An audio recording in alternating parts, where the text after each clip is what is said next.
Master. Please consider my age and my position. This is making you look bad as much as me. You do not need to worry. I already made it so that not a single peep will make it out of this peo. Chun Myung-hoon's laughter, which seemed to be saying that he had already prepared everything, made Yulian give up. P.U.K. P.U.K. Clack. Clack, clack? You dare to block, dot. On Chun Myung-hoon's third punch, Yulian desperately, and extremely luckily, managed to block one punch.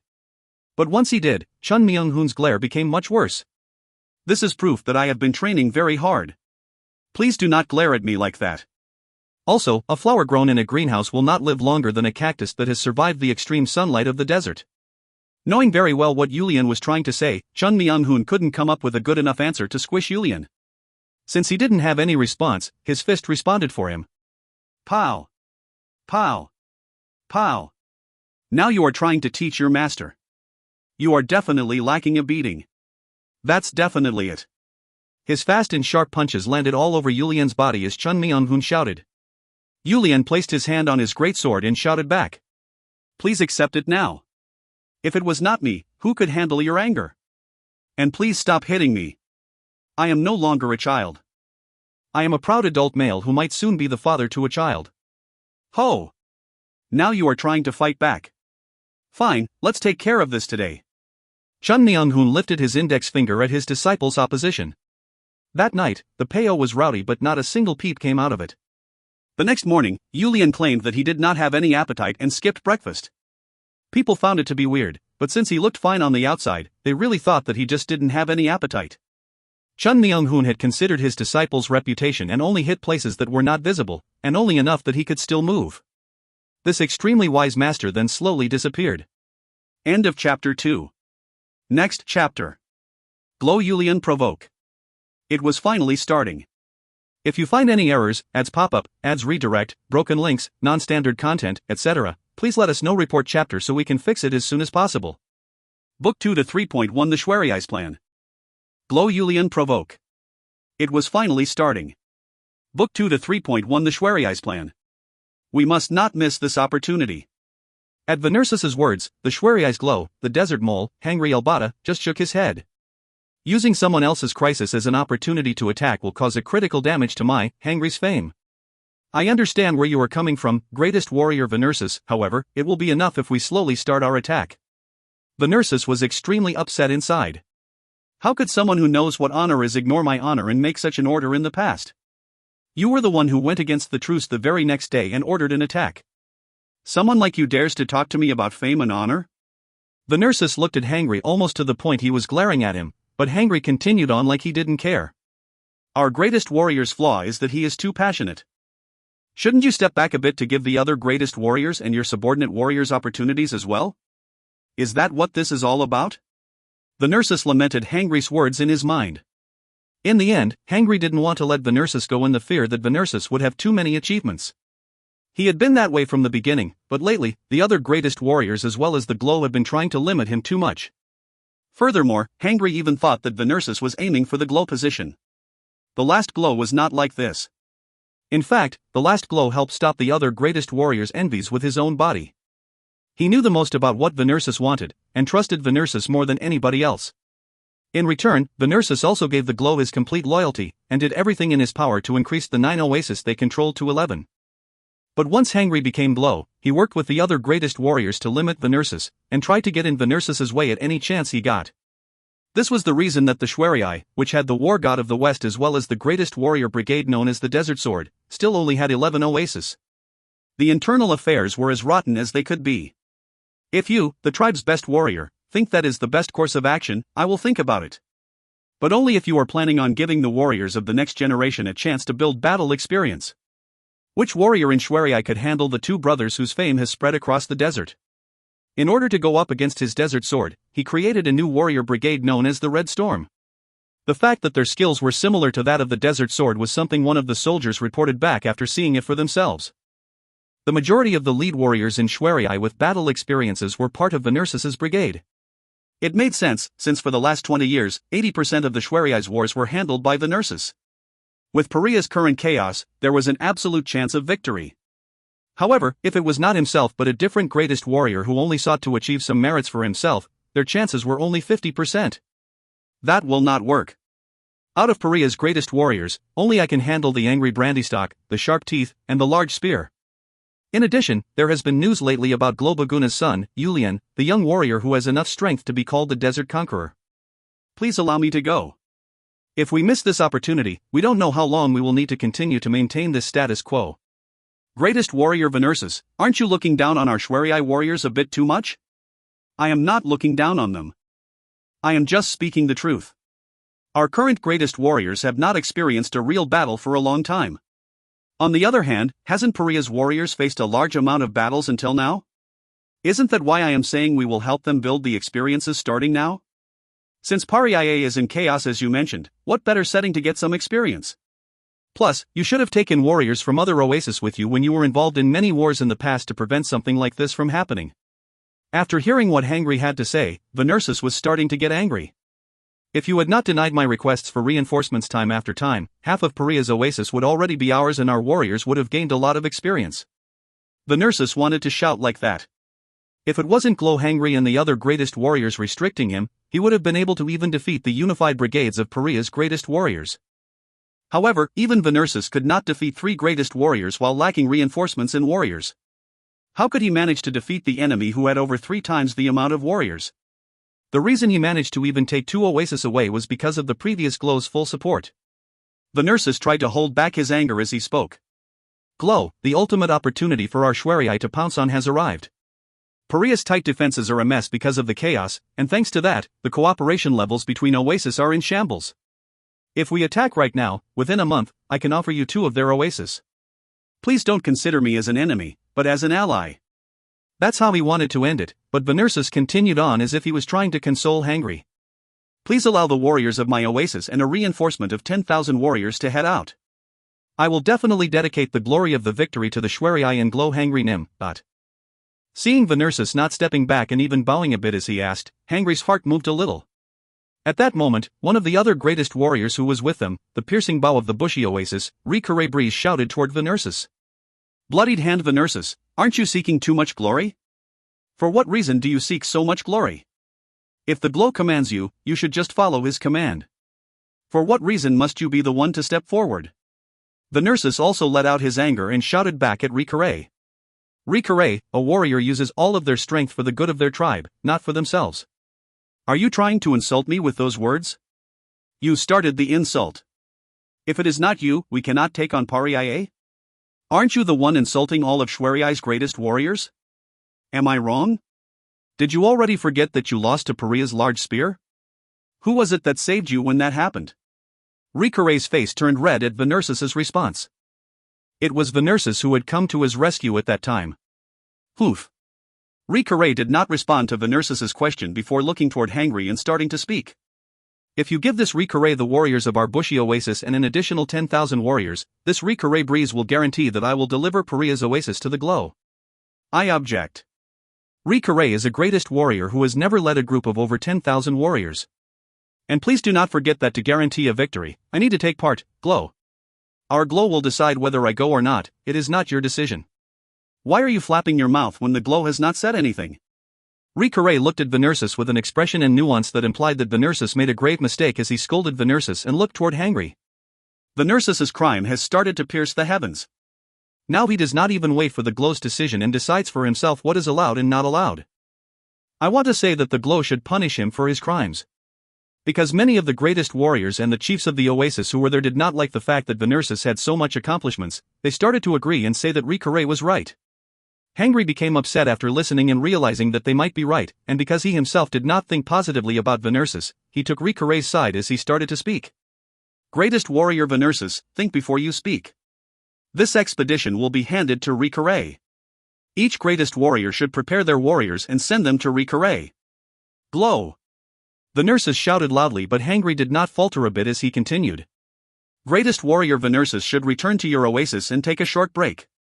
Even if the other chiefs and greatest warriors had not said anything, you've been active for quite a bit. Shouldn't you take a break every so often? Stomp. As Venursus continued to get angry, he subconsciously started to stomp his foot. Stomp. Stomp.